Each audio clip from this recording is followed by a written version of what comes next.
Assalamualaikum warahmatullahi wabarakatuh. Salam sejahtera bagi kita semua.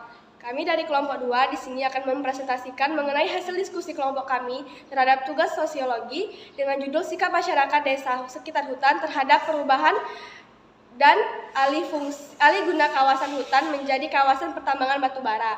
Sebelumnya, terima kasih kepada Ibu Rince Morionika SPMSI selaku dosen pengampu mata kuliah sosiologi. Terlebih dahulu kami ingin memperkenalkan diri. Perkenalkan, nama saya Amara Auliandara Desmira, yang di sebelah kanan saya Nafiana Rahma Puji Rahayu, dan di sebelah kiri saya Meli Julie Angelina Sagala. Di presentasi ini kami akan membahas 4 topik. Yang pertama adalah perubahan sosial, yang kedua adalah faktor perubahan sosial, yang ketiga dampak dari perubahan sosial, dan yang keempat adalah kesimpulan dari studi kasus yang akan kami ambil.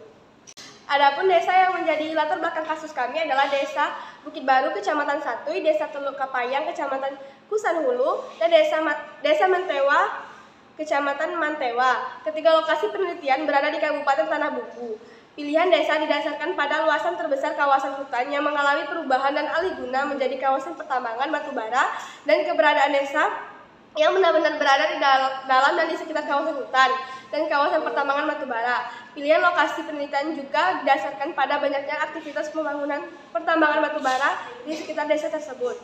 Baiklah, di sini saya akan membahas mengenai perubahan sosial. Sebelumnya, kita akan membahas tentang bentuk perubahan sosial. Menurut Surjono Sukamto, perubahan sosial berupa lambat, cepat yang direncanakan dan yang tidak direncanakan. Perubahan lambat, yaitu evolusi, merupakan perubahan yang berlangsung secara lama, berupa rentetan perubahan kecil yang saling mengikuti. Perubahan cepat berupa revolusi, yaitu perubahan yang menyangkut dasar atau pokok-pokok kehidupan masyarakat. Perubahan yang direncanakan merupakan perubahan yang telah direncanakan terlebih dahulu oleh pihak-pihak yang hendak mengadakan perubahan di dalam masyarakat.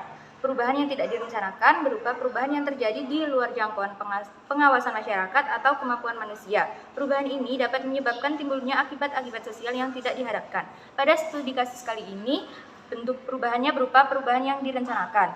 Proses perubahan dan alih guna kawasan hutan menjadi kawasan tambang batubara bukan atas keinginan dan kehendak masyarakat desa hutan yang bermukim di sekitar kawasan tambang tersebut, melainkan kehendak para investor baik dari pusat maupun daerah lokal yang didukung oleh kebijakan pemerintah pusat maupun pemerintah daerah. Selanjutnya, kita akan membahas mengenai dimensi perubahan sosial. Bentuk dimensi perubahan sosial menurut Narwoko 2007 yaitu ada dimensi struktural, dimensi kultural, dan dimensi interaksional.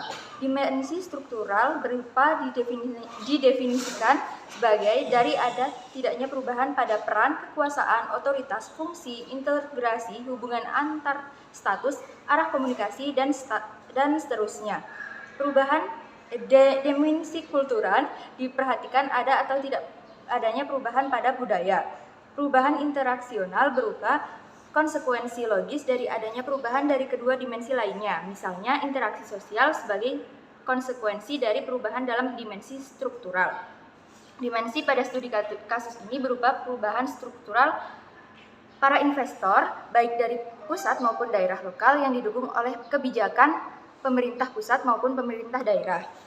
Berikutnya, akan membahas mengenai ciri-ciri perubahan sosial, yaitu ada diferensial social organizer, mobilitas, dan kultur konflik.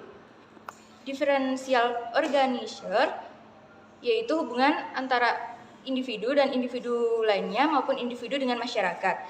Mobilitas diakibatkan oleh revolusi industri dan demokrasi. Kultur konflik berupa setiap budaya memiliki norma-norma yang berbeda, di mana norma-norma tersebut ikut membentuk tingkah laku individu yang hidup dalam suatu masyarakat. Baiklah, topik yang kedua adalah mengenai faktor yang mempengaruhi terjadinya perubahan sosial. Yang pertama adalah penduduk. Terjadinya transmigrasi terhadap pekerjaan atau investor dan pihak lainnya yang mengakibatkan terjadinya perubahan sosial di lingkungan masyarakat. Yang kedua adalah pertentangan, di mana terjadi ketidaksetujuan terhadap peralihan lahan hutan menjadi area pertambangan.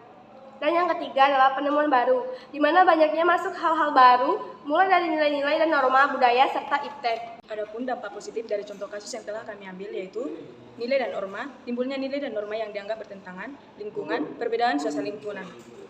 Perubahan sosial ini berpengaruh kepada nilai dan norma dalam desa tersebut yang perlahan berubah karena dari segi lingkungan pun sudah mengalami perubahan dan pertambahan penduduk yang signifikan, yang mengakibatkan banyaknya masuk nilai dan norma baru yang dibawa oleh masyarakat yang bertransmigrasi. Berikutnya itu dari struktur hubungan, terbentuknya suatu kelompok berdasarkan suatu kesamaan. Terbentuknya struktur hubungan baru di mana akan terbentuk suatu perkumpulan yang berdasarkan pada suatu kesamaan. Yang berikutnya itu dari segi iptek, kemajuan pada bidang iptek. Kemajuan terhadap ilmu pengetahuan dan teknologi atau iptek yang berakibatkan dari masuknya alat-alat dalam proses pertambangan untuk pengelolaan areal tambang. Dan yang terakhir itu ada pendidikan dan budaya. Pendidikan yang mulai tertata karena banyaknya anak-anak yang membutuhkan pendidikan. Tersedianya lapangan pekerja baru untuk masyarakat yang dapat disambil dengan pengelolaan hasil hutan. Dari segi budaya dan pendidikan, di mana dari pihak pemerintah pun mulai memberi fokus terhadap sarana dan prasarana pendidikan bagi anak-anak di sekitar lahan kawasan hutan menjadi areal tambang. Dan budaya yang dapat dilestarikan dalam memperkenalkan kepada masyarakat baru. Namun, peralihan fungsi hutan menjadi areal tambang juga memiliki dampak negatif dalam perubahan sosial adalah terjadinya disintegrasi sosial di mana akan terbentuk kelas-kelas ekonomi yang menjadi pembatas tak kasat mata dalam bersosialisasi dan kemudian akan menimbulkan tingkah laku yang membeda-bedakan dan perilaku hidup konsumtif. Banyak budaya masuk dan tak sejalan dengan budaya sebelumnya. Begitupun dalam segi nilai dan norma, di mana hilangnya kebiasaan lama digantikan dengan kebiasaan terbarukan. Pada perilaku muncul hal-hal yang menjadi sesuatu baru bagi masyarakat sekitaran kawasan hutan karena perubahan lingkungan yang terjadi. Perilaku tersebut biasanya dianggap tidak sejalan dengan perilaku masyarakat. Nah, dari pemaparan yang telah kami lakukan, dapat ditarik kesimpulan bahwasannya perubahan dan ahli guna kawasan hutan menjadi kawasan pertambangan batubara mengakibatkan terjadinya perubahan sosial bagi masyarakat di sekitar kawasan hutan. Hal tersebut terjadi setelah diikuti oleh beberapa faktor yang membuat perubahan sosial semakin terasa. Tetapi, perubahan ini sedikit banyaknya berdampak pada kehidupan masyarakat sekitar kawasan hutan. Tetapi tidak menutup pada dampak negatif dari perubahan sosial bagi masyarakat di sekitar kawasan hutan yang sekiranya belum beradaptasi dengan perubahan sosial. Terima kasih. Sekianlah pemaparan dari hasil presentasi kelompok kami. Semoga presentasi kami ini dapat bermanfaat bagi kita semua. Saya akhiri dengan wabillahi taufiq wal hidayah. Wassalamualaikum warahmatullahi wabarakatuh.